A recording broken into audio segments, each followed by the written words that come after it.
Flasim për do të flasim për Hazreti Muhamedit alayhis salam, po për një këndvështrimi tjetër. Çdo njeri kur ndëgjon për pejgamberin alayhis salam, vazhdimisht lindin disa pyetje. Pejgamberi alayhis salam a ishte sikur njeri i rëndom apo kishte diçka prej asaj botës melekore? A ishte njeri, a ishte melaç? Zakonisht thuhet se edhe ajo që është e njohur se pejgamberi ka qenë njeri, edhe i rëndom sikur çdo njeri, dhe e ka godit çka godet çdo njeri, dhe i ka pas privilegjet që shiko çdo njeri. Megjithatë, sot do të mundohem në 5 pika, në 5 karakteristika, të flas për disa dallime fizike të pejgamberit me të tjerët. Do të thotë, pejgamberi ani pse ka qenë njerëz. Është më së vërtet që gjithë pejgamberët kanë qenë njerëz. S'ka dyshim këtë. Megjithatë, ani pse ata ishin njerëz, ata gëzonin diçka më specifike se njerëz, po flas kuptimin fizikisht. Dallonin disa pika prej njerëzve të tjerë, ose disa gjymtyr, ose disa shqisa i kishin më të zëruar, ose më të fortë se sa njerëz tjerë, dhe kjo gjithherë ka të bëjë me botën e shpalljes. Mos e harroni diçka.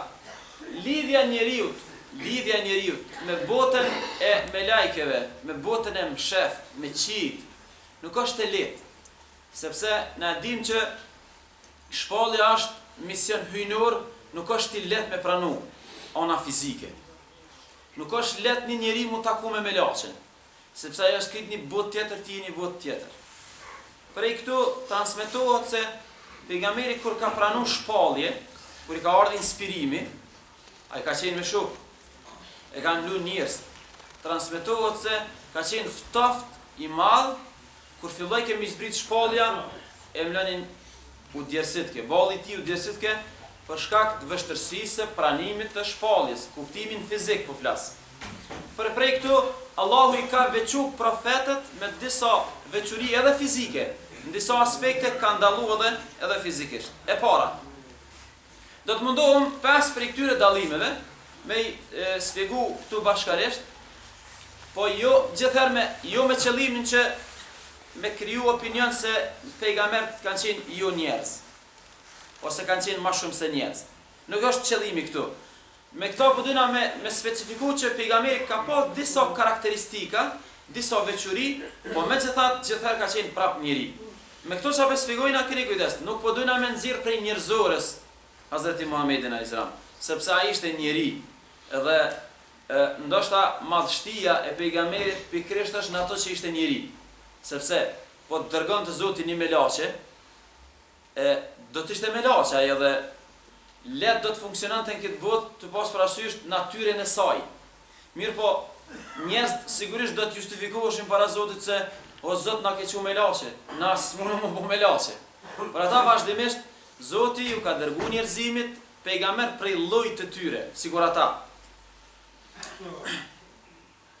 Veçuria e parë e pejgamberit alayhis salam është zgjerimi edhe hapësira bajë e madhe në shqisa. Për shembull, pomnit, të shijuarit, ndëgjuarit, shqisat, 5 shqisat që janë njohura. Çdo njeri i gëzon, shumica njerëzve i gëzojnë 5 shqisat, dhe megjithatë shqisat e kanë një kufi apo. Për shembull, ti sheh, po nuk mund sheh në distancë caktuar, mandej nuk mundesh me pa. Ani pse ty të funksionon shqisat të pomrit. Ti dëgjon, po i dëgjon zërat e caktuar. Disa zërat nuk i nin me aparatin e, ani pse ti veshit punon dakord. Pejgamberi sallallahu alaihi wasallam këtë drejtim të pamurit e tij ka qenë pak më i madh se sa njeriu të rëndomt. Të ndëgjuarit e tij ka qenë një vijë më nej se sa ndëgjimi i çdo njeriu. Domethënë në shqisat e tij ka pas diçka prej mrekullisë Allahut. Edhe Allahu e ka specifikuar pejgamberin me disa shqisa. Për shembull, dikush ka dëshirë me unal tash. Për shembull, pejgamberi alayhis salam e ka po Xhibrilin. E ka po melaçen. dikush thot, po e ka po si njeri edhe na kishim mujt me po, edhe si njeri e kanë po dhe sahabët. Kur ardh Xhibrili si njeri, e kanë po ton. Nuk u gon të lashëm me po Xhibrilin kur aju personifiku si njeri. Kto kanë po shokët e tij. Kur ardh në xhami e kanë po. Mirë po, pejgamberi ka po Xhibrilin në formën e tij melekore, melek, ka po me çka nuk ka mundësi me po një njeri rëndëm. Pejgamberi alayhis salam e ka po shejtanin. Njerëz nuk mund me po shejtanin. Pejgamberi sallallahu alaihi wasallam kur u lidh namaz, i ka po sofat mrapa. Për shembull, ka një transmetim, e ka fal një herë namazin, pejgamberi sallallahu alaihi wasallam, kur e ka kryer namazin, e ka thirr filani, ka thonë s'po ki frikë Allahun, s'pe kujdesesh për namazin tënd. Edhe i ka treguar që gjatë namazit ai krejt e ka vështruar gabimet e tij namaz. Kur u lidh namaz pejgamberi alayhis salam i ka thonë ndresh një sofat se unë jam ty po dhe mrapa. Normal kjo ka qenë specifike për pejgamberin në mënyrë që sofat me qenë sa më precis, sa më drejt dhe sa më traditun mirë. Do të thotë kjo është njëra prej atyre specifika të pejgamberit sallallahu alaihi wasallam. Gjithashtu pejgamberi sallallahu alaihi wasallam thot në një hadith inni ara ma la taraw wa asma'u ma la tasma'un. Pejgamberi alayhis salam i ka një edhe të vdekurit. I kanë dëgjuar të vdekurit. Ka transmetim për shembull që pejgamberi ka kaluar afër Varreza, edhe ka një dënimin e atyre në Varreza. Kjo është jashtë, domthon shqisat tona ndëgjojnë, por nuk ka mundësi me ndëgju ajo që ndodh jashtë përfundit tokë ose ajo që ndodh me të vdekurit. Pejgamberi alayhis salam i ka ndëgjuar. Në një hadith thot inni ara ma la taraw wa asma'u ma la tasma'un. Unë shoh që ju nuk e shihni dhe unë ndëgjoj përtej asoj që ju ndëgjoni. Unë ndëgjoj më larg. Edhe ajo që ju nuk mundi me ndëgju. Attat as-sama'u wa haqqa laha an ta'it. Ka thonë pejgamberi alayhis salam edhe qiellit i ka ardhur ran. Ka lëshu një zonë prej peshës. Kur njeriu që një peshë tron, e lëshon një zonë për shkak të peshës. Qielli pas ka lëshu një zonë për shkak të peshës. Edhe çfarë peshe? Po thot pejgamberi s'ka në qiell katër gisht hapësirë. Përveç që një meleke është në sejdë, është në ruku, është të falendëruar. Qielli është i mbushur me melaçe, edhe rrjedhimisht edhe qiellit domthon kjo peshon, edhe qiellit domthon ngushtohet për gjithsoj për gjithë këtij numrit melekeve. Domthon pejgamberi ka po këto gjëra. Mos flasim pastaj në Isra me Miraj kur është ngrit qiell që në mënyrë specifike ka po gjëra domthon jashtë mundësisë njerëzore. Megjithatë, prapë është njeri. Mirë po Zoti në shqisat e tij ta shtrohet pyetja pse. Pse Zoti ka dhënë pejgamberit çto mundësi? On pak më shumë se njerëzve të rëndom. Sepse specifika e tij është që ai do të takohet me botën qiellore, me botën melekore, me botën e msheft. Edhe rrjedhimisht me çdo shqisa, me kufizimin e shqisave, ai nuk do të ketë mundësi me shiju që të mira, kështu që pejgamberi Allahu i ka bërë përjashtim pejgamberit në shqisat e tij që ai më bëu mundshme edhe mi po melaçet, edhe me po qiellin, edhe mi po krijesat e qiellit e kështu me radhë. Specifika e parë është shqisat e pejgamberit alayhis salam kanë qenë përtej shqisave të rëndomta çdo njeriu. E dyta i ka flajt syri i tij, nuk i ka flajt mendja. Për shembull, një njeri i rëndom, gjumi e keni parasysh është me faza, për shembull sa e kotja, pastaj është gjumi mes me gjumi thellë kështu me radhë. Po për shembull, njeriu kur është i kotën, shpeshherë syti ka të mbyll, po është në vendije. Për shembull, nëse ti folajt ndëgjon ose tuflit e prek, ai automatikisht reagon. Çka flet se truni i tij ende nuk u shtyllu në gjumë, por çata quhet kotje. Pejgamberi alayhis salam edhe në gjumë thellë kruhi, u kon mendja e tij gjithë e kthjell.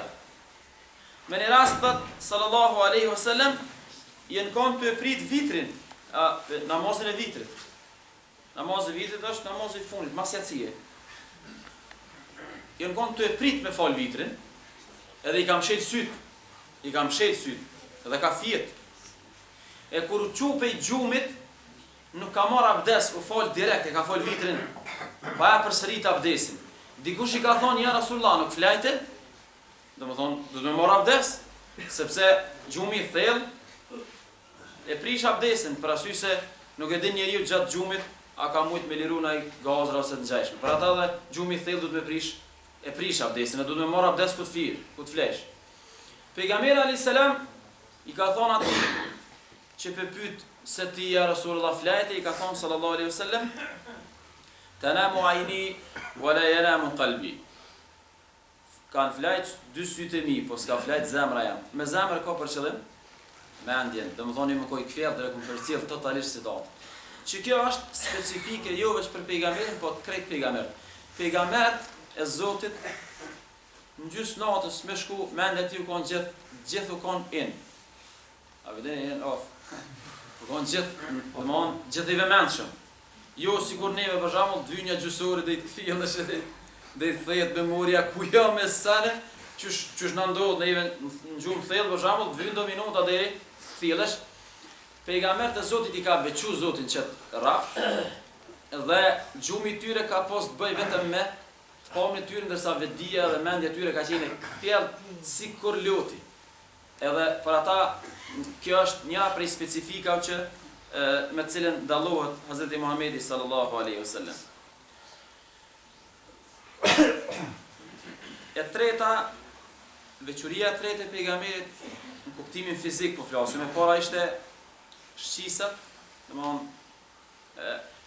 fuqia shqisa u ti ka qenë përtej shqisa u çdo njeriu. E dyta, ka flajt syri ti, nuk ka flajt mendja ti. E treta, aroma bukur e ti që ka liru trupi ti. Çdo njeri rëndon këtë botë, kur djersitja nuk ka aromë të mirë. Por që ta feja ka preferu pastrimin, ka preferu prerjen e thajve, e ka preferu, jose e ka obligu rrurjen e nërësie, t'llave pastrimin e pjesëve gjinitale, kështu me radhë, për shkak të mundësisë që me liru aroma jo të mira. Besimtari kur del në publik do të maksimalisht me liru aromë të mirë, sepse si mas xhamia.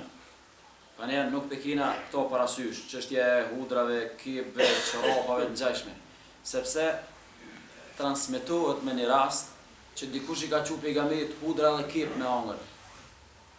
E ai nuk i ka hangër.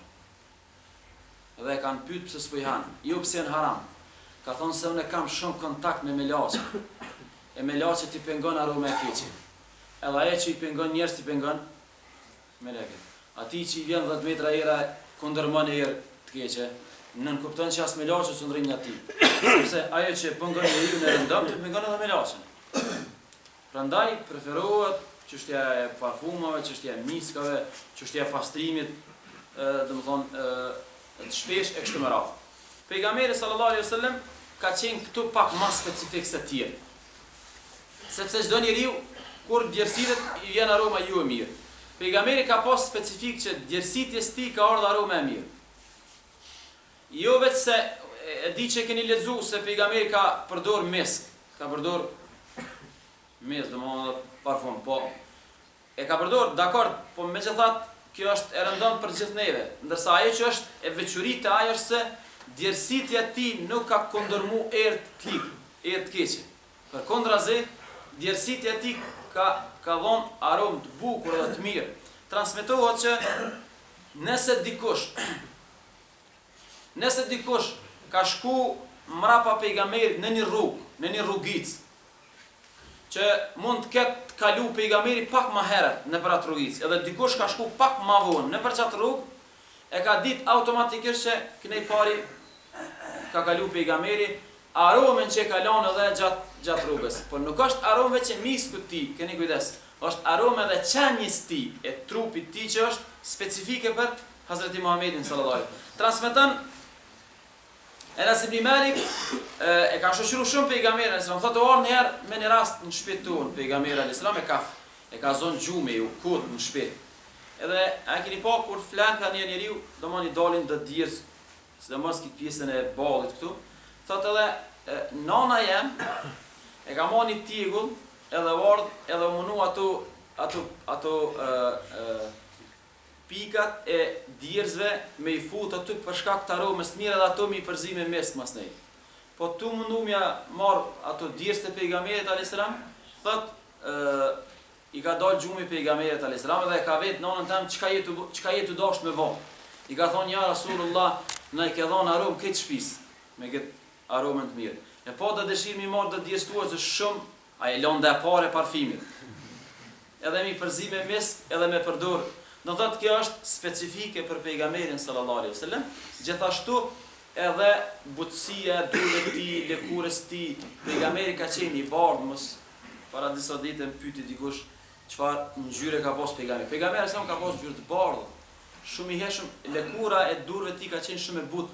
Transmetohet kur i ka përgdhel fëmijën kur i ka përgdhel, kam pas shef fëmia me përgdhel se dora ti ka qenë shumë e butë edhe shumë e freskët. Dora ti kur të ka lemut ka fresku njëjtën kohë. Këto janë krejt specifika ose veçuri fizike të pejgamberit që dallon prej gjallësa të tjera. Kjo ishte e treta. E katërta, smundja e rëndë e pejgamberit alayhis salam. Çdo njeri smuret, edhe pejgamberit janë smu. S'ka dyshim. Edhe kjo e vërteton faktin se kanë qenë njerëz. Megjithatë, pejgamberi alayhis salam ka përjetuar, për shembull, i ka përjetuar gjithë dhimbjet e dy feshta. Pejgamberi është smur sa smuhen dy vetë. Për shembull, kur ka pas temperaturë sa dy njerëz. Kur ka pas dhimbje sa dy njerëz. Për shembull, 38,5. 38,5 plus 38,5. Shtesë ka pas temperaturën, shtesë ka pas dhimbjen. Me një rast është pyet sallallahu alaihi wasallam, pse ki dhimbje dy fesht, temperaturë dy fesht, sa dy njerëz, do thotë. Është përgjigj sallallahu alaihi wasallam që kjo është prej nderit që ma ka bë Zoti im, që më shpërbly ka dy fesh. Për shembull, sa kish temperaturë Zotit kompenzon me mëkate me sevap. Sa kish kokëdhimbje, dhimbje të barkut, gjithë kish problem. Pejgamberi ka pas ka dy fesh shpërblimin. Për shembull, kur ka pas temperaturë, është shpërbly sa shpërblen dy njerëz të rëndom me temperaturë ose me dhimbje. Prandaj kjo ka qenë veçuri e pejgamberit sallallahu alaihi wasallam. Transmetohet domethënë për Abdullah ibn Mesudit, kur thot pejgamberi alayhi salatu wassalam, do thot unë smuhem ose kam dhimbje sa dy njerëz prej jush, që e kupton domethënë dy fishin e dhimbjes, për ata edhe në smundjen e vdekjes, edhe temperaturën në smundjen e vdekjes, thuhet se ka poshtë jashtëzakonisht temperaturë pejgamberi sallallahu alaihi wasallam, edhe ka tejkalu domethënë temperaturën e rëndom. Do të thotë, shtrohet një pyetje, a kish mund dikush me përballu temperaturën e pejgamberit? Përgjigjja është jo, sepse është e dy fesht. Për çfarë është specifike për pejgamberin alayhis salam, sepse njerëz të rëndom deri 39 deri fëmia pa e durojnë më shumë 30 minut, 39 anej, 39 gjysh deri 40 mas nej e vlen ujt. Do thotë njerëz sidomos 30 minut nuk munden me përballu. Pejgamberi alayhis salam e ka duruar edhe më shumë se kjo, për që ata konsiderohet specifike dhe veçuri fizike e pejgamberit sallallahu alaihi wasallam. Kjo ishte e katërta. Dhe e pesta mbetet veçuria e pestë e pejgamberit sallallahu alaihi wasallam, mbetet çarja gjoksit të tij. Transmetohet se pejgamberi sallallahu alaihi wasallam 3 herë ju ka çarë gjoksi. Kuptimin fizik. 3 herë është operu prej anës të melekeve. 1 herë është operu kur ka qenë fëmijë. Herën e dytë është operu kur ka pranu shpallin. Herën e tretë është operu kur është shku në Mirax. Operim. Enesi transmeton ma vonë, mas ju bo pejgamber, thot, ju ka vrejt, domthon kush e ka shiqu me atë syrin e koncentrimit, e ka vrejt këtu pejgamberi ka pas shajat e të kepnit. Ka pas u vrejt intervenimi, keni parasysh, intervenimi kirurgjik që shmetet shaja, pejgamberi ma vonë ju ka duk shaja intervenimit këtu. Niku rasti parë është kur pejgamberi alayhis salam ka ndër Halimja, të ajo gruaja që ka ushqy edhe ka rrit sa ka qenë i vogël, edhe me atë rast ka qenë edhe djali Halimes me pejgamberin edhe Hazreti Muhamedi alayhis salam bashkë kanë qenë të lutë. Zoti ka dërgu 2 melajke, e kanë marrë pejgamberin, ja kanë qelë gjoksin, edhe ja kanë pastru atë pjesën ku eventualisht mundet me ndiku shejtani. Kjo llogaritet para përgatitje që pejgamberi mos me mujt me bo keq. Por ata kush e lexon jetën e tij, për shkak shumë interesante. 40 vjet sa s'ka qenë pejgamber, ai s'ka bo keq kur. As si ka dhuru idhuj, as s'ka vjedh, as s'ka pi alkool. Do thotë me gjas që ky intervenimi ja ka pamundsu pejgamberit alayhis salam me bo mëkatet e mëdha, sidomos të mëdha gjatë periudhës kur ai nuk ishte profet. Intervenimi i dytë transmetohet në librat e historisë që ka qenë para shpalljes dhe ky intervenim me gjas ka të bëjë me para përgatitjen e pejgamberit me pranu shpalljen. Që ato që thash më herët, nuk është lehtë tash mu takuti me shpalljen. Për shembull kur ka filluar pejgamberit shpallja, kur i ka ardhur inspirimi, kur u kon deve nuk e ka marrë, e kanë shukon, edhe ulën tu. Deve s'ka mujt me përballu shpalljen, ai e ka përballu. Që do të thonë që kjo çarja e ka përgatit. Edhe e treta është kur është ngrit në Isra'ën Miraj, në qiell, lart, është përgatitja e fundit që ju ka bu pejgamberit sallallahu alaihi wasallam në mënyrë që ka disa shpjegime këtu. E para se do të ngritet në qiell. E dyta është se do ta ndëgjoj direkt fjalën e Zotit. Dhe sigurisht që ka nevojë mu pastru për zbrendshme, do të thonë brendësia e tij. Edhe këtu na del një kuptim më rëndësi neve muslimanëve që brendësia është esenca e njeriu. Edhe na, për shembull, zakonisht në ligjërata ndërse shumë detyrat fetare janë domosdoshme. Mirë po, detyrat fetare ose ritualet islame janë valide dhe janë të mira kur burojnë prej brendësisë të pastër. Po më pas defekt brendësia, s'pranohen. Pra ta thonë, kur namazi, agjerimi, haxhi, respekti i prindit e këtë këtu, veprat e mira ose ritualet, kur na i kryjmë njët, qofse që to burojnë prej një zemër të mirë, prej një brendësie të pastër, prej njeriu që ka, domethënë, në brendësi është i mirë, këto pastaj janë çështje më të lavdruara. Mirë, po nëse këto burojnë prej një zemër të smur, prej një zemër të dyftërsisë, prej një njeriu që ka defekte të brendshme, me të vërtetë të hupin peshën, automatikisht nuk e kanë vlerën, sepse po burojnë prej një zemre me defekte. Prandaj edhe këtu është esenca investimin në zemër, merra me brendësinë para se më merr me gjymtyr ose me anën e jashtme. Mos harrojmë që shumë më rëndësi, për shembull, na kemi një histori që ai ka qenë munafik, edhe u fal me pejgamberin vazhdimisht. I ka fal 5 vakte me pejgamberin selam. Po veprat e tij, namazi i tij asnjë grimc nuk ka peshu te Zoti, sepse çaj namaz ani pse në kuptimin figurativ është kryer sikur namazi i muslimanit, kuptimin e jashtëm. Mirë, po dallimi është se këti po i buron namazin për një zemrë të besimtarit për një brendësie të pastër, e ati po i buron namazin për një brendësie të ndyt, Zoti na ruaj. Edhe për ata s'ka kur far peshë. Prandaj po mendoj se çarja e gjoksit pejgamberit alayhis salatu wasalam na kujton rëndësinë e pastrimit të zemrës, se merrem me zemrën e me adhurimet e zemrës, me smundjet, eliminimi i smundjeve të zemrës. E kam gjithëherë për qëllim ato gjëra të shpirtërore. Inshallah Zoti na bën të mundshme që me të vërtetë adhurimet që po i bëjna më na buru për një brendësie të pastër. Këto ishin 5 veçoritë e pejgamberit sallallahu alaihi wasallam që i ndëgjum bashk. E para ishte shqisat e tij e kishin fuqinë e përtej shqisa u të rëndomta, që ishte veçoria e parë. E dyta ishte flan syri i tij, nuk flan mendja e tij. E treta ishte aroma bukur e djersëve të tij dhe parfumit të tij. E katërta ishte smundja e dyfisht ose dhimbja e dyfisht ose temperatura e dyfisht që godet te pejgamberi alayhis salam, çka nuk do të mund të ta përballonte një njeri i rëndom. E katërta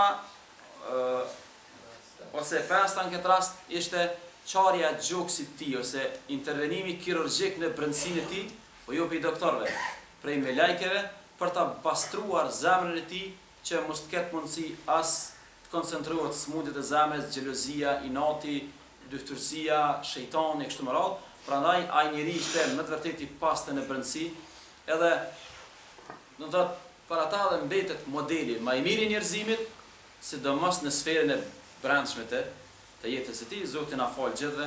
Allahu e shpërblet na bën Allah. Selam aleikum.